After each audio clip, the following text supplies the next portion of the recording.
tem uma coisa que ninguém te conta sobre envelhecer. É que você não percebe quando deixa de ser pessoa e vira móvel. Acontece devagar. Um dia você tem opinião, tem voz, tem lugar na mesa. No outro, você é só a sombra que passa pela cozinha, o corpo que lava a louça, a mão que embala a criança para dormir. E quando você percebe, já faz anos que ninguém pergunta como você está. Anos que ninguém lembra que você também tem nome. Meu nome é Marlene Azevedo Campos, tenho 70 anos. E se você está me ouvindo agora, precisa saber de uma coisa. Essa história que vou contar mudou minha vida. Mas não foi do jeito que você imagina. Não foi uma herança surpresa. Não foi um golpe de sorte. Não foi ninguém chegando para me salvar. Foi uma frase. Uma única frase, dita pela minha própria nora, na casa que eu ajudei a construir, enquanto eu segurava meu neto no colo. Mas antes de chegar nessa frase, preciso te levar para dentro daquela manhã de terça-feira. Porque se você não sentir o peso do que eu sentia, não vai entender por que aquelas palavras doeram tanto. E mais importante, não vai entender por que, depois de ouvi-las, eu fiz o que fiz. Era março, 3 anos atrás.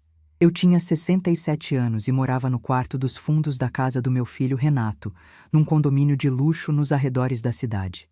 E quando eu digo quarto dos fundos, não estou exagerando. Era literalmente o cômodo que ficava atrás da área de serviço, com uma janelinha que dava para a parede do vizinho e um banheiro tão pequeno que eu precisava fechar a porta para conseguir sentar no vaso. Naquela manhã, acordei às 5 horas, como fazia todos os dias. Meu despertador nem precisava tocar mais. Meu corpo já tinha decorado a rotina. Levantei em silêncio, vesti a mesma roupa de sempre. Um vestido simples que não chamava a atenção de ninguém. E fui para a cozinha. O café precisava estar pronto às 6h30, quando Priscila descia para tomar antes de ir para o trabalho. Ela era gerente de uma loja de grife no shopping e fazia questão de chegar antes de todo mundo. Dizia que era para dar exemplo. Eu achava que era para se sentir importante. Enquanto a água esquentava, fui organizando o que precisaria fazer naquele dia. Levar Pedro para a escola às 7h15. Voltar e arrumar a casa, preparar o almoço, buscar Pedro ao meio-dia, dar banho, dar comida, colocar para dormir. Acordar ele às 3, dar lanche, brincar um pouco, preparar o jantar, esperar Renato e Priscila chegarem, servir a janta, lavar a louça, ir para o meu quarto, dormir, acordar às 5, repetir. Essa era a minha vida há quase 5 anos. Desde que me mudei para aquela casa com a promessa de que seria cuidada, de que teria um lar, de que estaria perto do meu neto. Promessas bonitas, promessas vazias. O café ficou pronto e eu separei a xícara que Priscila gostava. Era uma xícara branca com detalhes dourados que ela tinha comprado numa viagem para a Argentina. Ela não gostava quando eu usava outra. Uma vez usei uma caneca comum porque a xícara estava na máquina de lavar louça. E ela me olhou como se eu tivesse cometido um crime. Não disse nada, mas o olhar disse tudo. Depois disso, passei a lavar a xícara na mão toda a noite, só para garantir. Priscila desceu às 6h40. Estava impecável, como sempre. Cabelo liso, maquiagem perfeita, roupa de marca. Sentou na bancada da cozinha e começou a mexer no celular enquanto eu colocava o café na frente dela. Não disse bom dia. Não olhou para mim. Só murmurou algo sobre uma reunião importante e continuou digitando. Eu estava acostumada. No começo, aquilo me incomodava. Ficava esperando um obrigada que nunca vinha, um sorriso que nunca aparecia. Mas com o tempo, fui me adaptando. Não é que eu tivesse aceitado, é que eu tinha parado de esperar. Renato desceu logo depois. Meu filho. O menino que eu criei sozinha depois que Geraldo começou a viajar mais com os caminhões, o jovem que eu apoiei em cada decisão, o homem que eu achava que nunca me abandonaria. Ele me deu um beijo rápido na testa, pegou uma fatia de pão e saiu correndo dizendo que estava atrasado, nem sentou para comer, nem perguntou se eu precisava de alguma coisa. Às 7 horas fui acordar Pedro. Meu neto tinha acabado de fazer 4 anos e era a única razão pela qual eu ainda estava naquela casa. Quando ele abria os olhos e me via, seu rosto se iluminava de um jeito que fazia todo o resto valer a pena. Ele esticava os bracinhos para mim e dizia, vovó, com aquela voz de sono que derrete qualquer coração. Naqueles momentos, eu esquecia o quarto dos fundos. Esquecia a xícara especial. Esquecia que ninguém me via. Levei Pedro para a escola, voltei, arrumei a casa. Passei pano em todos os móveis, aspirei os tapetes, organizei os brinquedos que estavam espalhados pela sala. Coloquei as roupas na máquina, estendi as que estavam prontas, passei as que precisavam. Fiz o almoço: arroz, feijão, frango grelhado e salada. A receita que Priscila tinha aprovado. Ela não gostava quando eu inventava. Dizia que tinha paladar sensível e que temperos demais davam dor de estômago nela. Ao meio-dia, busquei Pedro. Ele veio correndo para o meu abraço como sempre, mostrando um desenho que tinha feito na escola. Era uma casa com 4 pessoas. O papai, a mamãe, ele e uma figura menor no canto, com cabelo branco. "Essa é você, vovó", ele disse apontando.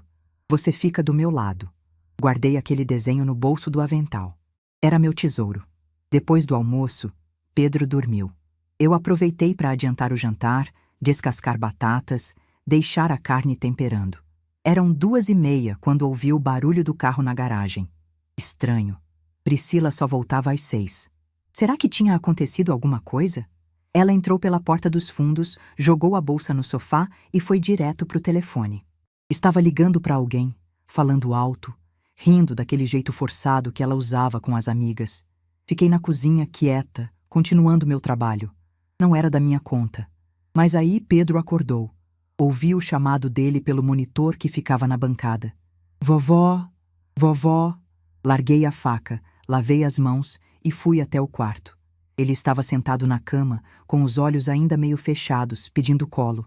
Peguei ele no meu abraço, senti aquele cheirinho de bebê que ele ainda tinha e voltei para a sala. Sentei no sofá. Só queria ficar um pouco com meu neto. Não estava fazendo nada de errado. Só queria um momento de avó, não de cuidadora. Um momento em que eu não estivesse trabalhando, servindo, sendo útil. Um momento em que eu pudesse simplesmente amar. Priscila ainda estava no telefone. Quando me viu sentada no sofá com Pedro no colo, seu rosto mudou. Ela disse algo rápido para a pessoa do outro lado da linha, desligou e veio na minha direção. Eu conhecia aquele olhar. Era o olhar de quem tinha encontrado a empregada sentada na cadeira da patroa. "Marlene, o almoço não está pronto ainda?" Eu disse que estava sim, que já tinha deixado tudo organizado, que só estava aproveitando que Pedro tinha acordado para ficar um pouco com ele. Ela cruzou os braços. "Ficar com ele como? Fazendo o quê?" Eu não entendi a pergunta.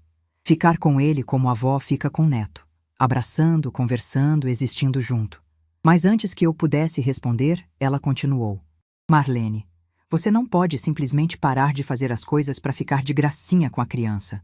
Você tem obrigações aqui. O jantar não vai se fazer sozinho." Senti meu rosto esquentar. Pedro me olhava sem entender. Eu disse, com a voz mais calma que consegui, que o jantar já estava adiantado, que só precisava terminar alguns detalhes, que eu só queria 5 minutos com meu neto. E foi aí que ela disse: "Você é uma empregada aqui, não uma avó." O mundo parou. Seu papel é ajudar, não ficar de gracinha. Se quisesse ser avó de verdade, teria sua própria casa. Mas você depende da gente. Então largue essa criança e vá fazer o que tem que fazer. Pedro me olhou. Aqueles olhos de 4 anos que não entendiam o que estava acontecendo, que só sabiam que a vovó estava sendo tratada mal, que sentiam a tensão sem ter palavras para nomear. Eu fiquei em silêncio. Não chorei. Não gritei. Algo dentro de mim, algo que vinha rachando há anos, finalmente quebrou. Mas não foi a parte frágil, foi a parte que aceitava. Coloquei Pedro no chão com cuidado. Ele segurou minha mão, sem querer me soltar. Eu me abaixei, olhei nos olhos dele e disse baixinho: "A vovó precisa fazer uma coisa. Já volto, tá bem?" Ele assentiu, ainda confuso. Fui até a cozinha em silêncio. Desliguei o fogão, tirei o avental. Aquele avental desbotado que eu usava há 5 anos, que tinha manchas de molho e cheiro de comida, que era praticamente minha segunda pele naquela casa. Dobrei ele com cuidado e coloquei sobre a bancada. Fui até meu quarto. Peguei minha bolsa. A mesma bolsa que eu tinha quando me mudei para ali, 5 anos atrás. Dentro dela estavam meus documentos, meu celular velho e nada mais. Não tinha fotos, não tinha lembranças, Não tinha nada que me prendesse àquele lugar. Voltei para a sala. Priscila estava no celular de novo, como se nada tivesse acontecido. Como se as palavras que ela tinha acabado de dizer não tivessem peso nenhum. Eu olhei para ela. Depois, olhei para o meu neto, que estava sentado no chão, segurando o carrinho de brinquedo, me observando. Disse apenas: "Cuida bem do Pedro." E saí. Não olhei para trás. Não bati a porta. Não chorei na rua. Caminhei até o ponto de ônibus no final da rua do condomínio, sentei no banco de ferro que estava quente de sol e fiquei olhando para o nada. Eu não tinha para onde ir. Não tinha dinheiro guardado. Não tinha nada além de uma bolsa com documentos, um celular velho e a roupa do corpo. A aposentadoria que eu recebia ia quase toda para ajudar nas contas da casa.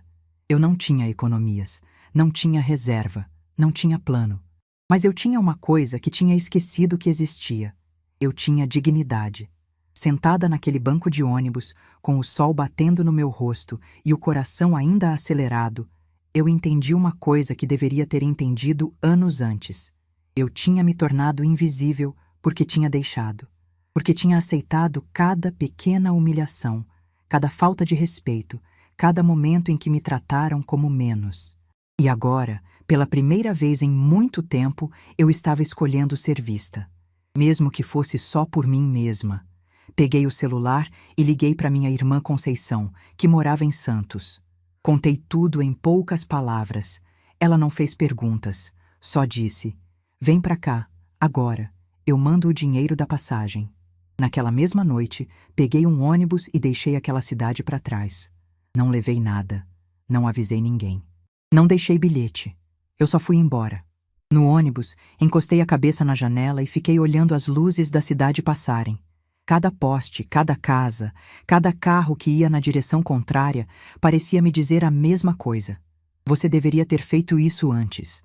Você deveria ter ido embora no primeiro desrespeito, na primeira vez que te trataram como invisível, na primeira vez que seu coração doeu e você engoliu. Mas a gente não nasce sabendo se defender. A gente aprende. E às vezes o aprendizado demora uma vida inteira. Fechei os olhos e pensei em Geraldo. Meu marido, que partiu há 8 anos, me deixando sozinha num mundo que eu não sabia mais navegar. Geraldo era meu parceiro, meu conselheiro, minha fortaleza. Quando ele estava vivo, ninguém ousava me desrespeitar. Ele não precisava gritar, não precisava ameaçar. Bastava existir ao meu lado para que todos soubessem que eu tinha valor. Depois que ele se foi, tudo mudou. Eu me tornei vulnerável, viúva, disponível, a mãe que podia ser usada, a avó que podia ser explorada, a mulher que não tinha mais ninguém para falar por ela. Mas ali, naquele ônibus, olhando a estrada escura pela janela, eu fiz uma promessa para mim mesma. Nunca mais. Nunca mais eu ia aceitar ser tratada como menos. Nunca mais eu ia trocar minha dignidade por migalhas de afeto. Nunca mais. O que ninguém naquela casa sabia, o que Priscila não fazia a menor ideia, era que o chão onde ela pisava, o condomínio inteiro onde ela ostentava sua vida perfeita, estava construído em cima de um terreno que pertencia a uma única pessoa, a mim. E em breve, muito em breve, ela ia descobrir o que significa subestimar uma mulher que não tem mais nada a perder. Cheguei em Santos de madrugada. O ônibus parou na rodoviária às 3h40 da manhã. E minha irmã Conceição estava lá me esperando. Ela não disse nada quando me viu. Só abriu os braços e me deixou chorar no ombro dela por uns 5 minutos.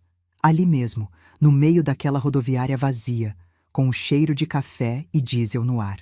Conceição era 4 anos mais velha que eu e tinha aquele jeito de irmã mais velha que a gente nunca perde, não importa quantos anos passem. Ela me levou para o apartamento dela, um 2 quartos simples perto da praia, e me colocou no quarto de hóspedes sem fazer perguntas. Disse só: "Amanhã a gente conversa. Agora você descansa." Mas eu não consegui dormir. Fiquei olhando para o teto, ouvindo o barulho do mar ao longe, pensando em tudo o que tinha acontecido. Pedro devia estar acordando agora, procurando por mim. E eu não estava lá. Pela primeira vez em 4 anos, eu não estava lá para dar bom dia para ele, para fazer o café da manhã, para levar ele para a escola.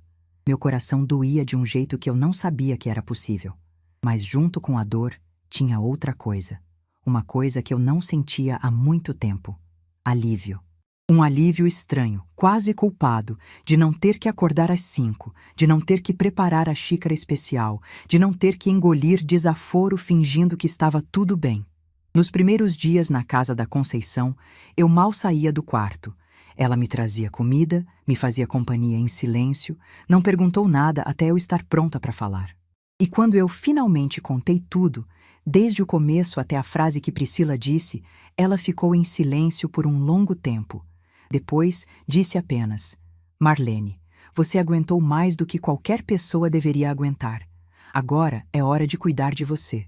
Mas cuidar de mim significava entender minha situação. E minha situação era complicada. Eu tinha 64 anos, uma aposentadoria de 2 salários mínimos e praticamente nenhuma economia. O dinheiro que eu recebia ia quase todo para ajudar nas contas da casa do Renato. Eu não tinha casa própria. Não tinha carro, não tinha nada no meu nome, além de... Foi aí que eu lembrei. O terreno. Conceição percebeu que algo tinha mudado no meu rosto. Perguntou o que era. E eu comecei a contar uma história que ela conhecia só por cima, uma história que começou em 1987, quando Geraldo e eu ainda éramos jovens e cheios de sonhos. Geraldo era caminhoneiro quando nos conhecemos. Um rapaz simples de Minas, filho de lavradores, que tinha vindo para São Paulo tentar a vida. Nos casamos em 1977, quando eu tinha 23 anos. Renato nasceu 2 anos depois. E durante os primeiros anos do nosso casamento, a vida foi difícil.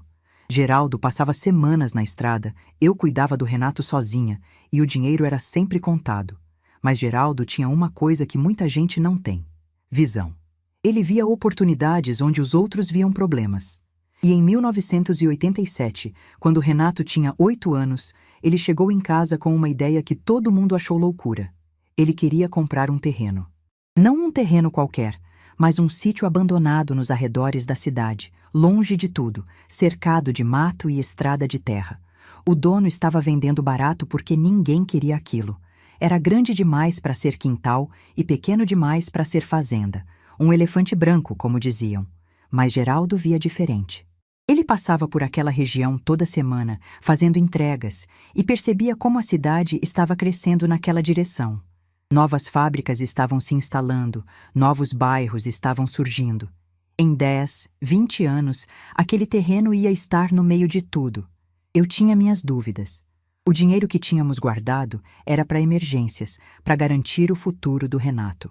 Mas Geraldo me olhou nos olhos e disse: Marlene, esse terreno vai ser a nossa segurança, a sua segurança. Se algum dia eu não estiver mais aqui, você vai ter isso. Ninguém vai poder tirar de você. Compramos o terreno. Custou quase tudo que tínhamos economizado. Geraldo colocou no meu nome porque dizia que era presente para mim, garantia para o meu futuro. Na época, achei exagero, mas hoje entendo que ele sabia de coisas que eu não sabia. Os anos foram passando e o terreno ficou lá, parado. Às vezes, Geraldo ia lá para limpar o mato, verificar a cerca, sonhar em voz alta sobre o que poderíamos fazer com aquele espaço. Falava em construir uma casa de campo, um lugar para a família se reunir nos fins de semana. Mas nunca tivemos dinheiro para isso. O terreno virou uma espécie de promessa guardada, um sonho para depois. Geraldo estava certo sobre a cidade crescer. Em menos de 15 anos, a região se transformou completamente. O que era mato virou bairro. O que era estrada de terra virou avenida. E o nosso terreno, aquele elefante branco que ninguém queria, de repente estava numa das áreas mais valorizadas da cidade. Incorporadoras começaram a nos procurar. Ofereciam valores que pareciam absurdos, mas Geraldo sempre dizia não. Dizia que aquele terreno era nossa aposentadoria, nossa segurança, e que não ia vender por nada. Em 2015, Geraldo partiu. Uma condição cardíaca que descobrimos tarde demais. Foram meses difíceis no hospital, e eu fiquei ao lado dele até o último momento. No testamento, ele deixou tudo muito claro. A transportadora ficaria para o Renato, que já trabalhava no negócio há anos, e o terreno ficaria para mim, com usufruto vitalício. Usufruto vitalício. Na época, eu não entendi direito o que isso significava. O advogado explicou que eu era a dona do terreno enquanto vivesse, e que ninguém podia vender, construir ou fazer qualquer coisa ali sem minha autorização. Depois que eu partisse, o terreno iria para o Renato. Mas enquanto eu estivesse viva, a decisão era minha. 1 ano depois da partida de Geraldo, Renato veio me procurar. A transportadora estava passando por dificuldades. Concorrência, dívidas, caminhões precisando de manutenção. Ele precisava de dinheiro para modernizar a frota ou ia falir. E tinha uma proposta. Uma construtora queria comprar o terreno. Ofereciam uma fortuna, o suficiente para salvar a transportadora. Renato me implorou para vender. Eu disse não. Aquele terreno era a última coisa que Geraldo tinha me deixado. A única coisa que era só minha. Não podia simplesmente vender. Mas Renato insistiu. Voltou dias depois com Priscila, que estava grávida de poucos meses. Choraram, imploraram, pintaram um quadro de desespero que me partiu o coração. E então fizeram uma proposta diferente. Eu não precisava vender o terreno. Podia apenas autorizar a construção de um condomínio ali, recebendo uma porcentagem dos lucros. A construtora cuidaria de tudo, eu não precisaria fazer nada. E como garantia de que eu sempre seria cuidada, eles me dariam uma das casas do condomínio para morar. Uma casa de verdade, não um asilo. Eu estaria perto do meu neto, da minha família, protegida para sempre. Parecia perfeito, parecia a solução para todos os problemas. Eu assinei os documentos. A construtora começou a obra. Em 2 anos, o que era um terreno abandonado se transformou num condomínio de luxo. 12 casas de alto padrão, cada uma avaliada em mais de 2 milhões. Piscinas, área de lazer, segurança 24 horas. Uma dessas casas era para ser minha. Era o combinado, era a promessa. Mas quando o condomínio ficou pronto, Renato apareceu com cara de quem ia dar uma notícia ruim. Disse que tinha havido um problema com a documentação, que a casa que seria minha teve que ser vendida para cobrir um rombo inesperado nas contas da transportadora. Mas eu não precisava me preocupar, podia morar com eles. A casa deles era enorme, tinha um quarto sobrando, e eu ainda poderia ajudar com o Pedro. O quarto sobrando era o quarto dos fundos. Pedro nasceu poucos meses depois, e eu fui a primeira a segurá-lo no colo. E a ajuda com o Pedro se transformou em 5 anos de trabalho não remunerado. Eu fui tola, fui ingênua. Acreditei nas promessas porque queria acreditar. Porque era meu filho. Porque eu achava que amor significava sacrifício sem limites. Mas sentada ali, na casa da Conceição em Santos, relembrando toda essa história, uma pergunta começou a se formar na minha cabeça. Uma pergunta que eu nunca tinha feito antes. O que exatamente eu tinha assinado? Eu tinha autorizado a construção do condomínio. Mas será que tinha transferido a propriedade do terreno? Será que o terreno ainda estava no meu nome? Conceição viu a confusão no meu rosto e perguntou o que eu estava pensando. Contei minhas dúvidas. Ela ficou em silêncio por um momento, depois disse: Marlene, eu tenho uma amiga advogada, especialista em direito imobiliário. Acho que você precisa conversar com ela. 2 dias depois, eu estava no escritório de doutora Sônia Rodrigues. Uma mulher da minha idade, cabelo grisalho, olhar afiado. Ela me recebeu com um café e pediu para eu contar minha história. Escutou tudo sem me interromper, fazendo anotações. Quando terminei, ela pediu para ver os documentos. Eu tinha trazido tudo o que consegui encontrar. A escritura original do terreno, o contrato com a construtora, alguns papéis que Geraldo tinha guardado. Entreguei tudo e fiquei esperando. Doutora Sônia leu cada documento com atenção. Demorou quase 1 hora. Eu ficava olhando para ela, tentando ler sua expressão, mas ela não demonstrava nada. Quando finalmente levantou os olhos, ficou em silêncio por quase 1 minuto. Dona Marlene, ela disse, a senhora sabe o que tem aqui? Ela tirou os óculos e me olhou de um jeito que me fez gelar. Isso aqui não é só um terreno. Isso aqui é um condomínio de alto padrão, construído em terra que ainda está no seu nome. Eu não entendi. Perguntei como assim, se eu tinha assinado a autorização para construção. Autorização para construção, sim. Mas a senhora nunca transferiu a propriedade. Olhe aqui. Ela me mostrou um dos documentos. A senhora autorizou a construtora a edificar no terreno, recebendo uma porcentagem dos lucros da venda das unidades. Mas a propriedade do solo, o terreno em si, continua registrado no seu nome. Nunca houve transferência. Meu coração disparou. Perguntei o que isso significava na prática. Significa que tudo que está construído ali, todas as 12 casas, toda a infraestrutura, está em cima de um terreno que pertence à senhora. Tecnicamente, a senhora é dona do chão onde aquelas casas estão. E mais importante, nenhuma dessas casas pode ser vendida, financiada, hipotecada ou transferida sem a sua assinatura. Eu fiquei sem palavras. Literalmente sem palavras. Minha boca abriu, mas nenhum som saiu. Doutora, Sônia continuou. Quando a construtora fez o empreendimento, eles deveriam ter regularizado a situação do terreno, comprado da senhora ou feito uma escritura definitiva de transferência. Pelos documentos, isso nunca aconteceu. Provavelmente porque seu filho disse a eles que resolveria com a família depois. E nunca resolveu. Eu perguntei por que ninguém tinha percebido isso antes. Porque ninguém tentou vender nenhuma das casas ainda. Ou se tentou, não foi com um comprador que fez a verificação correta. Mais cedo ou tarde, alguém vai tentar fazer uma transação e vai descobrir que o terreno não está regularizado. Fiquei em silêncio, processando tudo aquilo. 12 casas de mais de 2 milhões cada, construídas no meu terreno, sem que ninguém pudesse fazer nada sem minha autorização. Priscila morava numa dessas casas. A casa que me expulsou. A casa onde ela me chamou de empregada. A casa onde meu neto foi criado sem a avó que o amava. Aquela casa estava construída em cima do que era meu. Doutora Sônia deve ter visto algo mudar no meu rosto, porque ela se inclinou para frente e disse: Dona Marlene, eu preciso que a senhora entenda uma coisa. A senhora tem nas mãos uma situação muito poderosa, mas também muito delicada. O que a senhora fizer com essa informação vai afetar muitas pessoas, inclusive a senhora mesma. Eu perguntei o que ela queria dizer. A senhora pode usar isso para se vingar. Pode travar tudo, criar problemas, fazer essas pessoas sofrerem. Mas também pode usar isso para reconstruir sua vida de forma digna. A escolha é sua. Voltei para a casa da Conceição em silêncio. Minha irmã me esperava ansiosa. Contei tudo, cada detalhe. Quando terminei, Conceição me olhou e disse: Marlene, o que você vai fazer? Eu olhei pela janela, para o mar que brilhava ao longe, e disse a verdade. Ainda não sei. Mas uma coisa eu sei. Não vou tomar nenhuma decisão com raiva. Vou esperar. Vou pensar. E vou fazer o que for certo.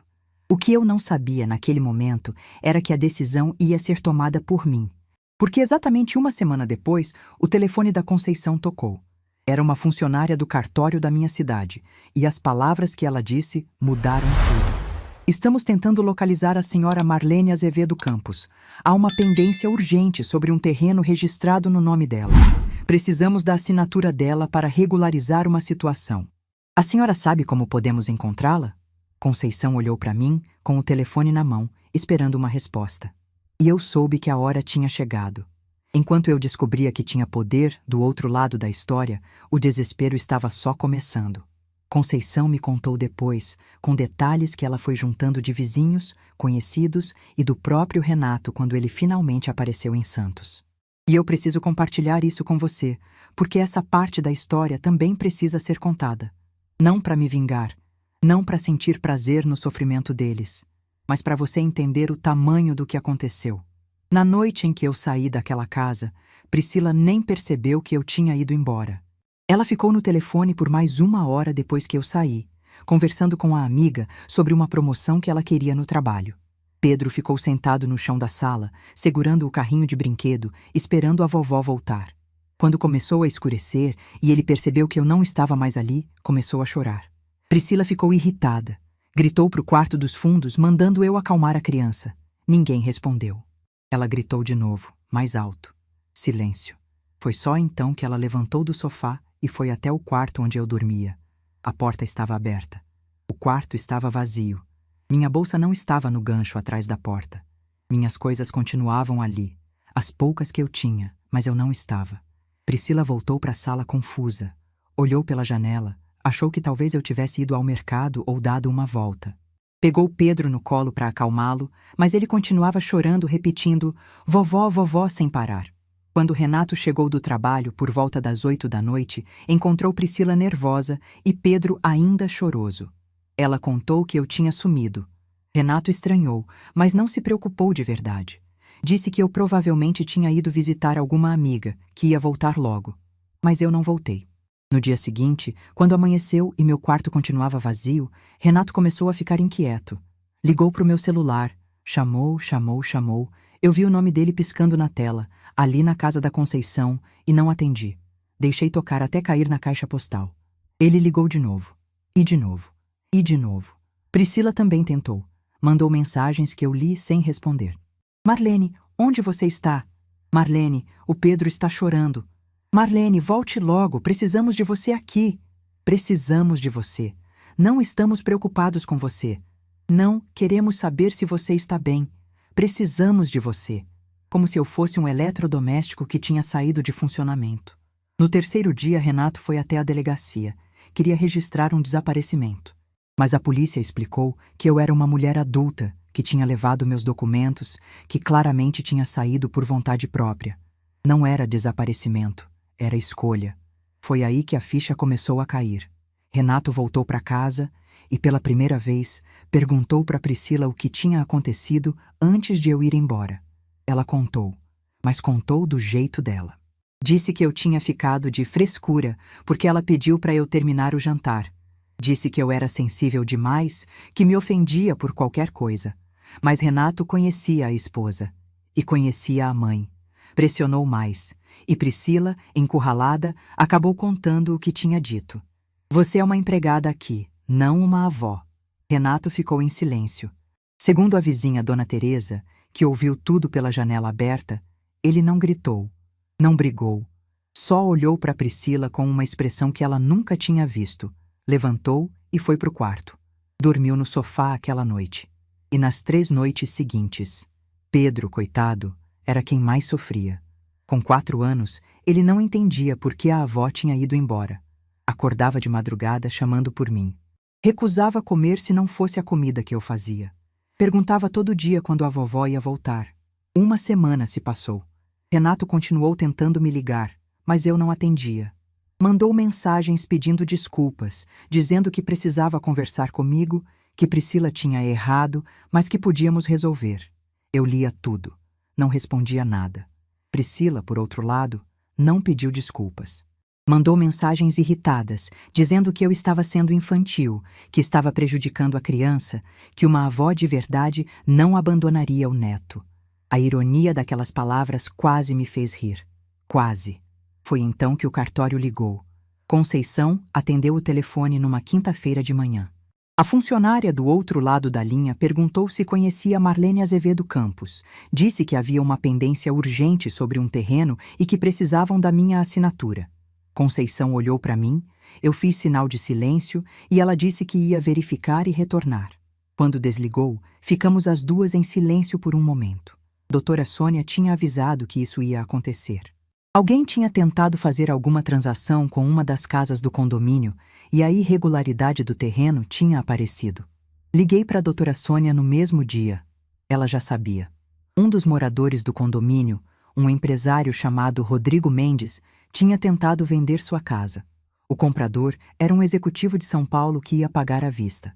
Negócio fechado, preço acordado, todo mundo feliz. Até que o advogado do comprador fez a verificação dos documentos e descobriu que o terreno onde o condomínio estava construído pertencia a uma tal de Marlene Azevedo Campos, que nunca tinha transferido a propriedade, que tecnicamente era dona do chão onde 12 casas de luxo estavam edificadas. O negócio travou na hora. Rodrigo Mendes ficou furioso. Ligou para a construtora, que disse que a situação estava sendo regularizada pela família do proprietário original. Ligou para o síndico do condomínio, que não sabia de nada. Ligou para o cartório, que confirmou. Sem a assinatura de Marlene Azevedo Campos, nenhuma transação podia ser feita. E então Rodrigo Mendes fez a pergunta que mudou tudo. Quem é Marlene Azevedo Campos? O síndico foi investigar. Descobriu que Marlene era mãe de Renato, morador da Casa 7. Foi até a casa de Renato bater na porta. Priscila atendeu. Segundo Dona Teresa, que viu tudo do jardim, o rosto de Priscila ficou branco quando o síndico explicou a situação. Ela gaguejou, disse que não sabia de nada, que ia falar com o marido. Fechou a porta na cara do homem. Naquela mesma noite, Renato descobriu a verdade que eu nunca tinha jogado na cara dele. O terreno onde ele morava, onde ostentava sua vida de sucesso, onde sua esposa me chamava de empregada, estava no meu nome. Sempre esteve. E sem minha assinatura, ele não podia fazer absolutamente nada. Renato ligou para mim 11 vezes naquela noite. Eu deixei todas caírem na caixa postal. No dia seguinte, o síndico convocou uma assembleia de emergência. Todos os 12 proprietários do condomínio foram convocados. E foi aí que o circo pegou fogo. Doutora Sônia tinha um contato que morava no condomínio, uma cliente antiga, e foi ela quem me contou os detalhes. A assembleia começou às 7 da noite e durou quase 4 horas. Houve gritaria, acusações, ameaças de processo. Os moradores queriam saber como era possível que eles tivessem comprado casas construídas em terreno irregular. A construtora foi chamada para dar explicações, mas mandou apenas um advogado que repetia a mesma frase.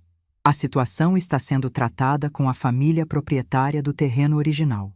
Renato teve que se explicar.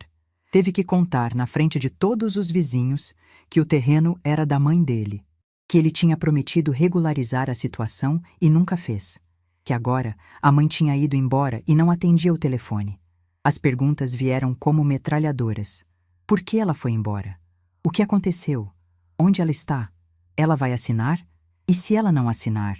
E se ela quiser o terreno de volta? Podemos perder nossas casas? Renato não tinha respostas. Priscila, que tinha ido junto, ficou encolhida numa cadeira no canto, sem dizer uma palavra. Foi Rodrigo Mendes, o empresário que tinha perdido a venda, quem fez a pergunta que cortou o silêncio. Renato, o que você fez para sua mãe ir embora assim? Renato abaixou a cabeça. Não respondeu. Mas Dona Fátima, moradora da casa 3 e conhecida por não ter papas na língua, respondeu por ele. Eu vou te contar o que aconteceu. A mãe dele morava aqui, no quarto dos fundos da casa deles, trabalhando de graça como empregada. A nora tratava ela como lixo. Todo mundo via, todo mundo sabia. E agora descobrimos que essa senhora que era tratada como lixo é dona do chão onde a gente pisa. O silêncio que se seguiu foi ensurdecedor. Depois da assembleia, Renato voltou para casa arrasado. Priscila tentou culpar a mim. Disse que eu estava fazendo isso de propósito para me vingar. Mas dessa vez, Renato não engoliu. Ele disse para ela, segundo Dona Teresa, que ouviu pela janela. Você chamou minha mãe de empregada, na frente do meu filho. E agora você quer culpar ela por reagir? Priscila não respondeu. No dia seguinte, Renato pegou o carro e veio para Santos. Não avisou, não ligou antes.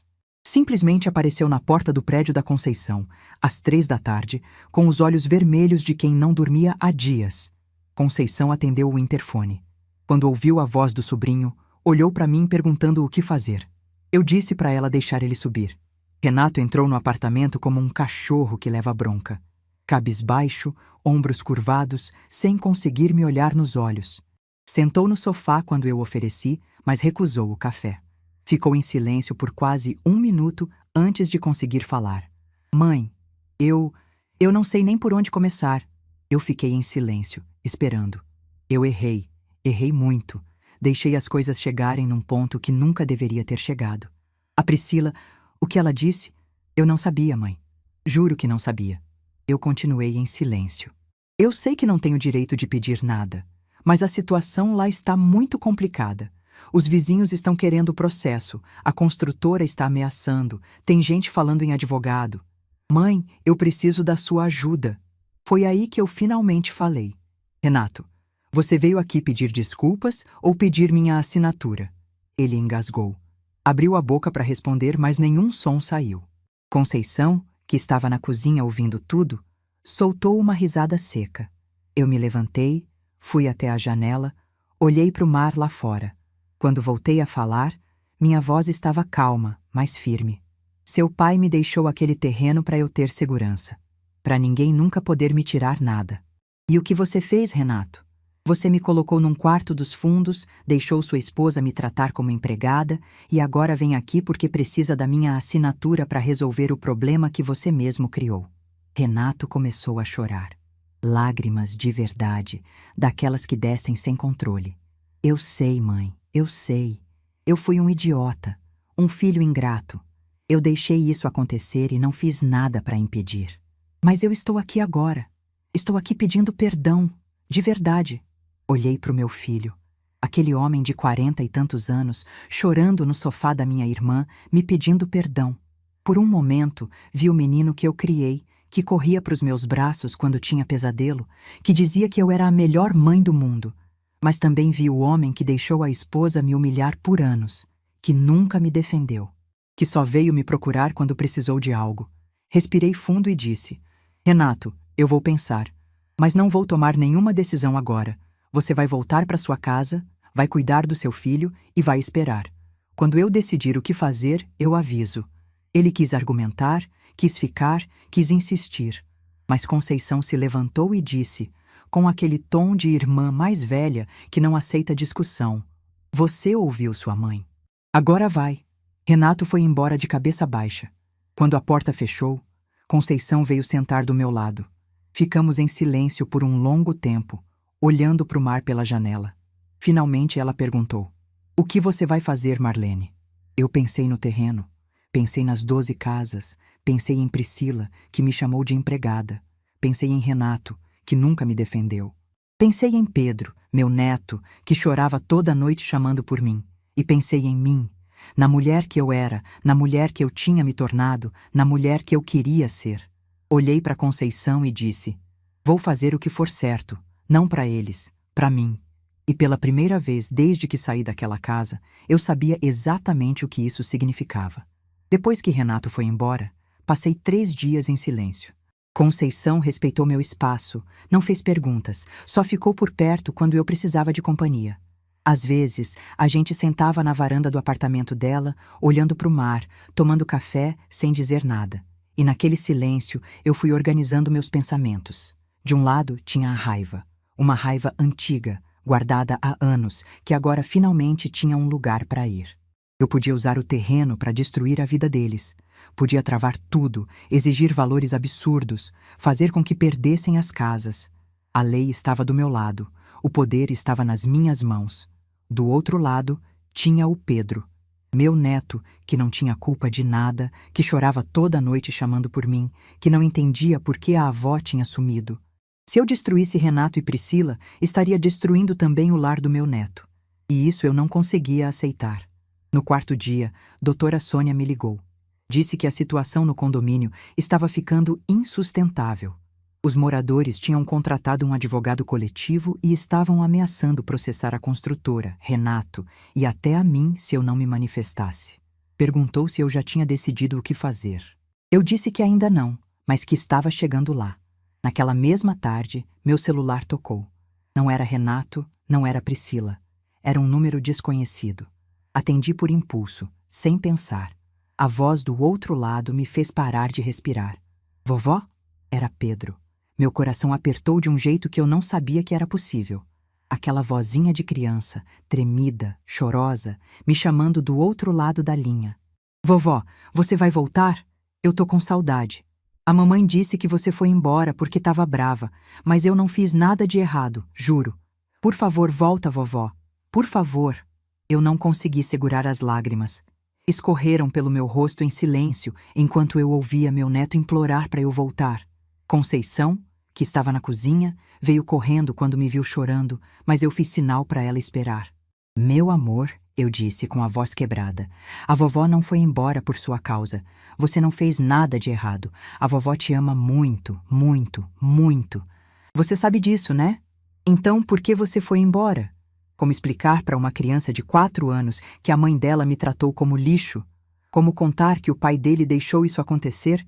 Como fazer ele entender algo que nem adultos conseguem processar? A vovó precisou resolver umas coisas, meu amor, mas a vovó nunca, nunca vai te abandonar. Você entende isso? Você promete que vai voltar? Fechei os olhos. Senti o peso daquela pergunta como uma pedra no peito. Eu prometo que a gente vai se ver logo. Isso eu prometo. Pedro ficou em silêncio por um momento. Depois disse, baixinho: Tá bom, vovó, eu te amo. Eu também te amo, meu anjo, mais do que tudo no mundo. A ligação caiu.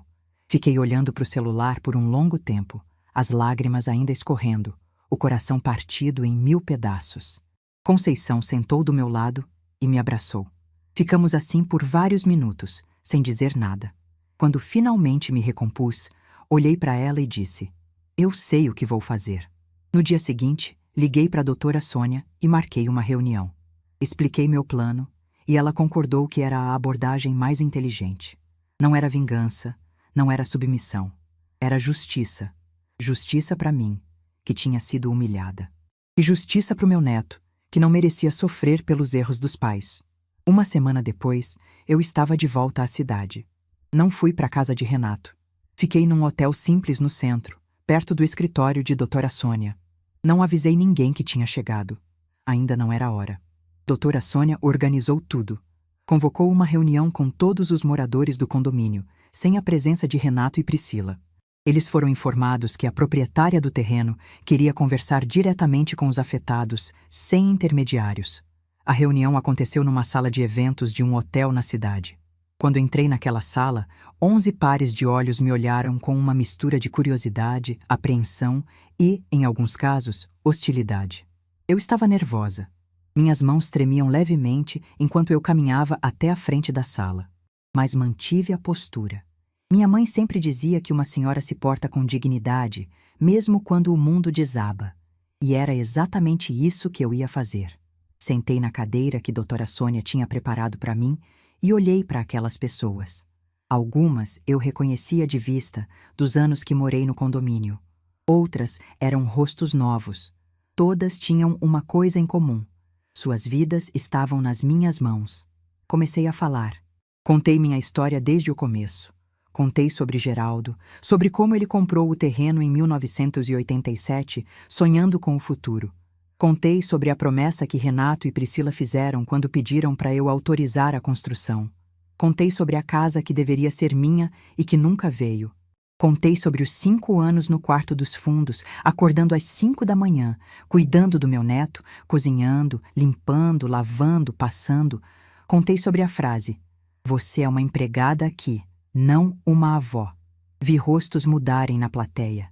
Vi olhos se arregalarem, bocas se abrirem. Vi Dona Fátima, a mesma que tinha exposto a verdade na assembleia, balançar a cabeça com uma expressão de nojo. Contei sobre o dia em que tirei o avental, peguei minha bolsa e fui embora. Contei sobre os dias em Santos, sobre a descoberta de que o terreno ainda estava no meu nome, sobre a ligação do cartório. Quando terminei, a sala estava em silêncio absoluto. Então, Rodrigo Mendes, o empresário que tinha perdido a venda da casa, levantou a mão. Dona Marlene, eu preciso perguntar. O que a senhora quer de nós? Olhei para ele e respondi com calma. Eu não quero nada de vocês. Vocês não fizeram nada de errado. Vocês compraram casas acreditando que estava tudo regularizado. O erro foi de quem vendeu sem regularizar. O erro foi do meu filho, que prometeu resolver e nunca resolveu. Então, o que a senhora pretende fazer? Respirei fundo antes de responder. Eu vou regularizar a situação do terreno.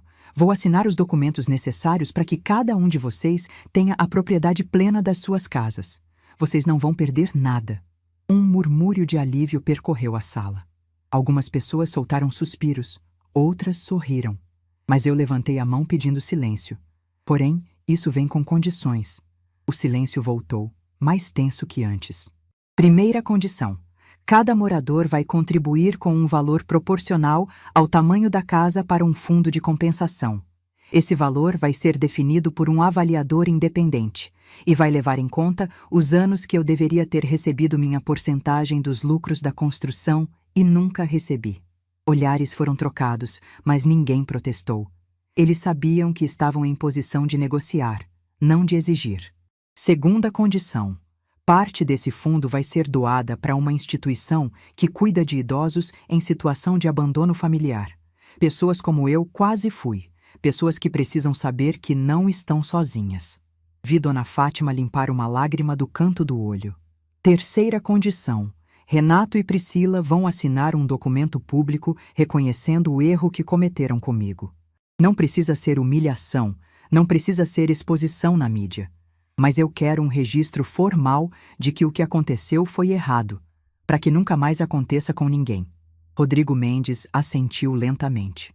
Dona Marlene, eu acho que falo por todos aqui quando digo que essas condições são mais do que justas.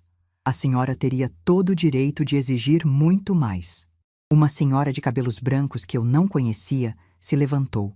Eu quero pedir desculpas à senhora, não pessoalmente porque eu não fiz nada, mas em nome de todos nós que sabíamos como a senhora era tratada e nunca fizemos nada para ajudar. A gente via, Dona Marlene, a gente via e fingia que não era da nossa conta. E isso também foi errado. Senti um nó na garganta. Aquela mulher estava dizendo algo que eu precisava ouvir há muito tempo, que eu não era invisível, que as pessoas tinham visto, que meu sofrimento não tinha passado despercebido. Obrigada, eu disse com a voz embargada. Obrigada por dizer isso. A reunião terminou com um acordo verbal. Doutora Sônia ia preparar todos os documentos e uma nova reunião seria marcada para a assinatura formal. Antes de ir embora, várias pessoas vieram me cumprimentar, apertar minha mão, me desejar bem. Dona Fátima foi a última. Ela me abraçou forte e disse no meu ouvido: "Você é uma mulher de fibra, Dona Marlene. Seu marido deve estar muito orgulhoso de onde ele estiver." Pensei em Geraldo, no terreno que ele comprou pensando no meu futuro, na segurança que ele queria me dar. E sorri, porque ela estava certa. Ele estaria orgulhoso. No dia seguinte aconteceu a parte mais difícil. Renato e Priscila foram convocados para o escritório de doutora Sônia para uma reunião. Eles não sabiam que eu estaria lá. Quando entraram e me viram sentada na mesa de reuniões, Priscila parou na porta como se tivesse visto um fantasma. Renato veio em minha direção, mas doutora Sônia o parou com um gesto. "Senhor Renato, por favor, sente-se. Estamos aqui para tratar de negócios." A reunião foi tensa. Doutora Sônia explicou os termos do acordo que eu tinha proposto aos moradores. Explicou que todos tinham aceitado e que só faltava a participação de Renato e Priscila. Priscila tentou interromper várias vezes, mas doutora Sônia não deixou. Quando finalmente foi a vez dela falar, ela disse o que eu já esperava, que eu estava sendo vingativa, que estava punindo ela por um comentário que saiu errado, que eu estava destruindo a família. Eu a deixei terminar. Depois falei: "Priscila, você me chamou de empregada na frente do meu neto, na frente de uma criança de 4 anos que me ama e que não entende por que a mãe dele trata a avó como lixo. Isso não foi um comentário que saiu errado. Foi o reflexo de como você sempre me viu." Ela tentou responder, mas eu continuei. "Eu morei 5 anos na sua casa, trabalhando de graça, abrindo mão da minha aposentadoria para ajudar nas contas, e você nunca, nem uma vez, disse obrigada. Você me tratou como um móvel. E o pior, meu filho deixou." Olhei para Renato, que estava de cabeça baixa. "Você, Renato. Você viu tudo acontecer e não fez nada. Você escolheu a paz com sua esposa em vez de defender sua mãe. E quando eu fui embora, você só veio me procurar porque precisava da minha assinatura." Renato levantou os olhos, cheios de lágrimas. "Mãe, eu sei que errei. Eu sei, mas eu amo você. Sempre amei. Amor não é só palavra, filho. Amor é ação." E suas ações me mostraram exatamente onde eu estava na sua lista de prioridades. O silêncio que se seguiu foi pesado como chumbo. Doutora Sônia, então, apresentou o documento que Renato e Priscila precisavam assinar. Uma declaração formal, reconhecendo que eu tinha sido maltratada enquanto morava com eles e que eles se comprometiam a nunca mais repetir esse comportamento com ninguém. Priscila se recusou a assinar. Disse que aquilo era humilhação, que ela não ia admitir nada. Eu olhei para ela e disse, com a voz mais calma que consegui: "Você não é obrigada a assinar. Mas se não assinar, o acordo não acontece. E sem o acordo, o terreno continua no meu nome. E eu posso fazer o que quiser com ele." O rosto dela mudou de cor. Renato pegou a caneta e assinou antes que Priscila pudesse dizer mais alguma coisa. Depois olhou para a esposa e disse: "Assina, Priscila, chega." Ela ficou em silêncio por um longo momento. Depois, com as mãos tremendo de raiva, pegou a caneta e assinou. Quando saíram do escritório, eu fiquei sozinha com a doutora Sônia. Ela me olhou e perguntou: "Como você está se sentindo?" Pensei por um momento antes de responder. Eu não sinto alegria, não sinto vitória, mas sinto uma coisa que não sentia há muito tempo. O quê? Paz. Eu finalmente sinto paz. Naquela noite, voltei para o hotel e chorei. Mas não era choro de tristeza. Era choro de libertação, de anos de peso saindo dos meus ombros, de uma mulher que finalmente tinha se reencontrado. E no dia seguinte, eu ia ver meu neto.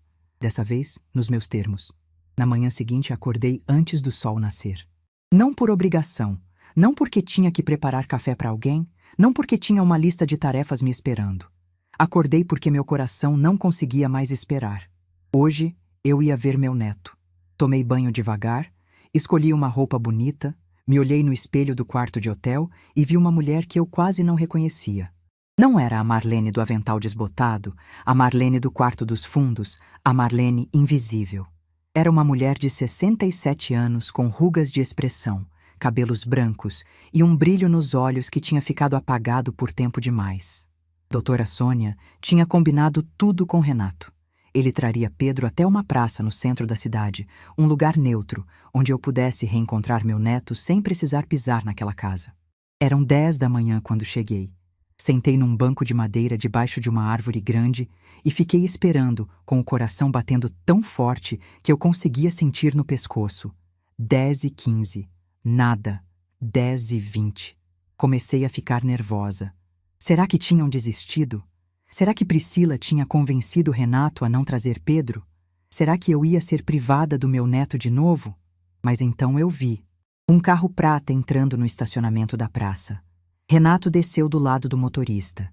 E do banco de trás saiu um menino de cabelos castanhos, olhos grandes, que olhou ao redor procurando alguém. Procurando a mim. Nossos olhos se encontraram. E o mundo inteiro desapareceu. Pedro começou a correr. Aquelas perninhas atravessando a praça numa velocidade que eu não sabia que criança tinha. Eu me levantei do banco, abri os braços e quando ele se jogou contra mim, quase caímos os dois no chão. "Vovó, vovó, você voltou, você voltou!" Eu o abracei tão forte que tinha medo de machucar, mas não conseguia soltar. As lágrimas desciam pelo meu rosto, molhando o cabelo dele, e eu repetia baixinho: "Estou aqui, meu amor, estou aqui, a vovó está aqui." Ficamos assim por não sei quanto tempo. 1 minuto, 5 minutos, uma eternidade. Quando finalmente nos separamos, Pedro segurou meu rosto com as 2 mãozinhas e me olhou com aquela seriedade que só criança consegue ter. "Você prometeu que a gente ia se ver logo. E você cumpriu." Eu sorri, limpando as lágrimas. "Eu sempre vou cumprir minhas promessas para você, meu amor. Sempre." Renato tinha ficado a alguns metros de distância, nos observando.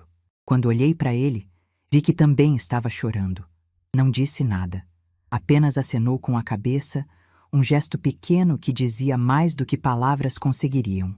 Pedro e eu passamos a manhã inteira juntos. Andamos pela praça, tomamos sorvete, sentamos no balanço do parquinho. Ele me contou tudo o que tinha acontecido nos meses em que ficamos separados, que tinha aprendido a andar de bicicleta, que tinha feito um amigo novo na escola chamado Lucas, que a professora tinha elogiado o desenho dele. E então ele disse algo que me fez parar de respirar. "Vovó, eu fiz um desenho novo. Para você." Ele enfiou a mão no bolso da bermuda e tirou um papel dobrado, amassado de tanto carregar. Abri com cuidado e olhei. Era uma casa. Como aquele primeiro desenho, o que ele tinha feito na escola e que eu tinha guardado no bolso do avental. Mas dessa vez era diferente. Dessa vez, a figura de cabelo branco não estava no canto da página.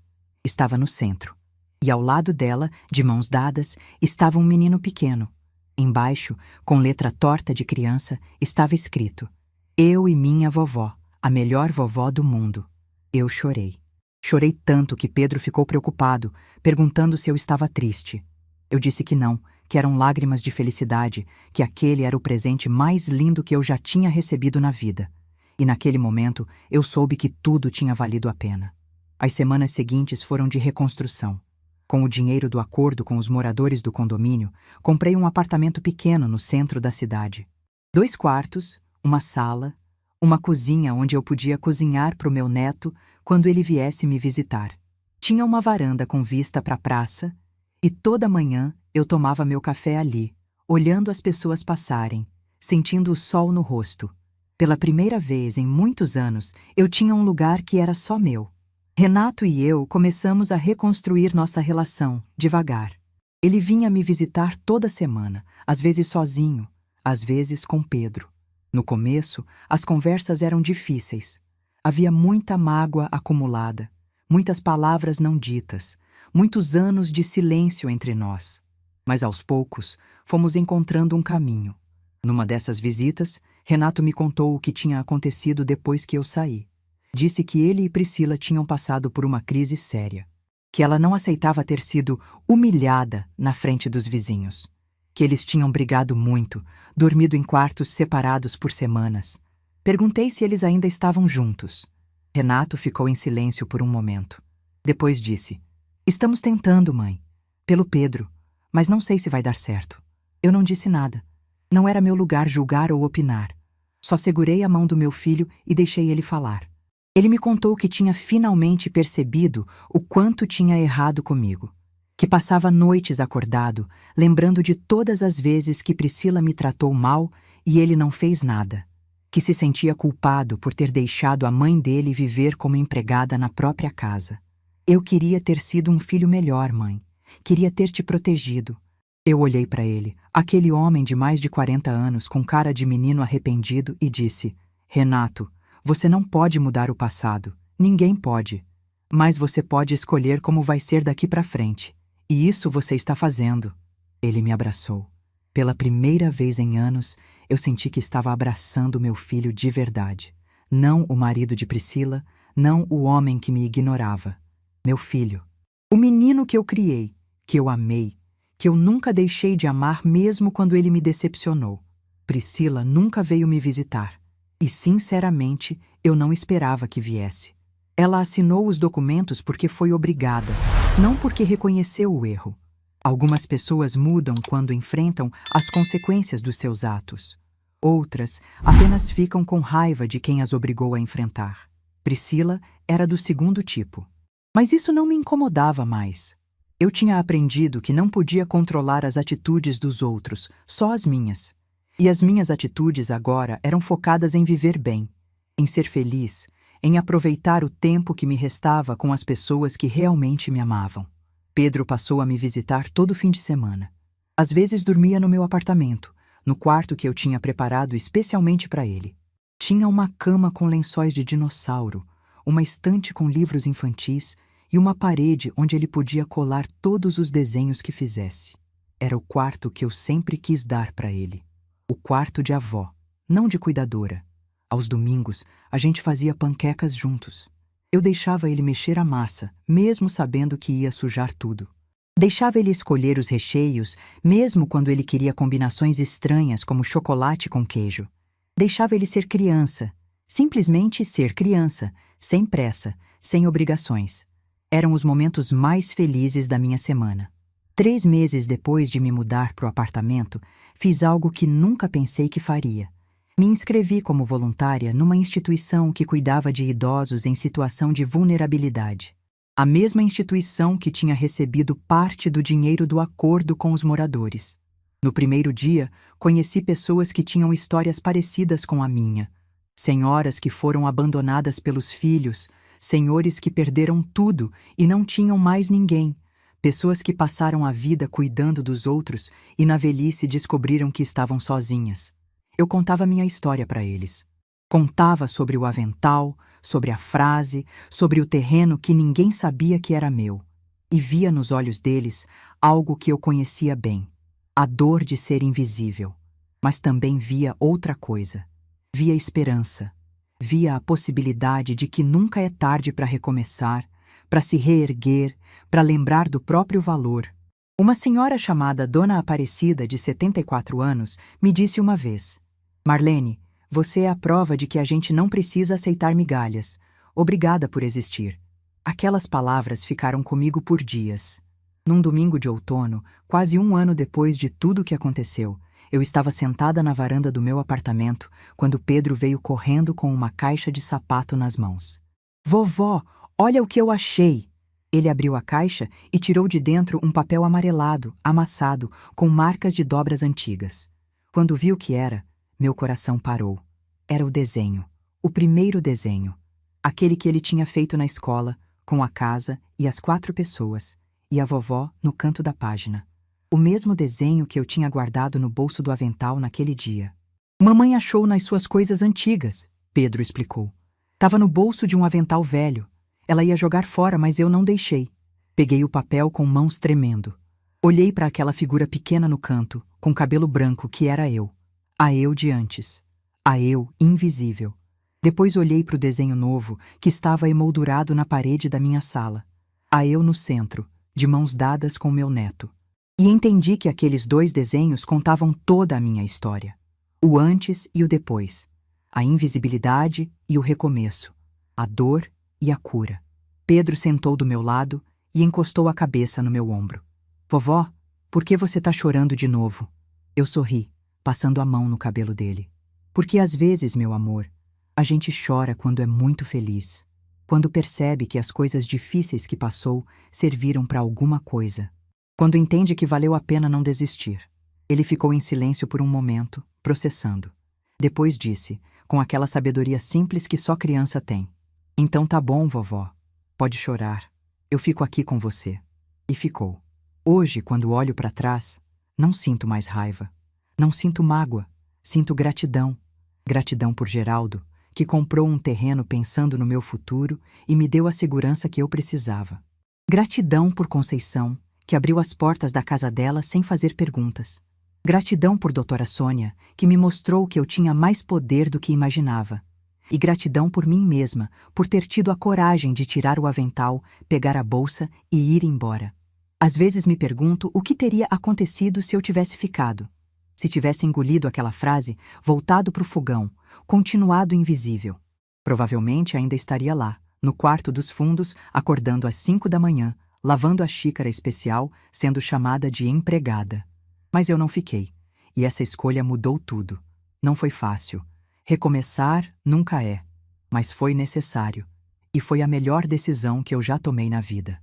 Se você está ouvindo essa história e se identificou com alguma parte dela, eu quero te dizer uma coisa. Você não precisa aceitar ser invisível.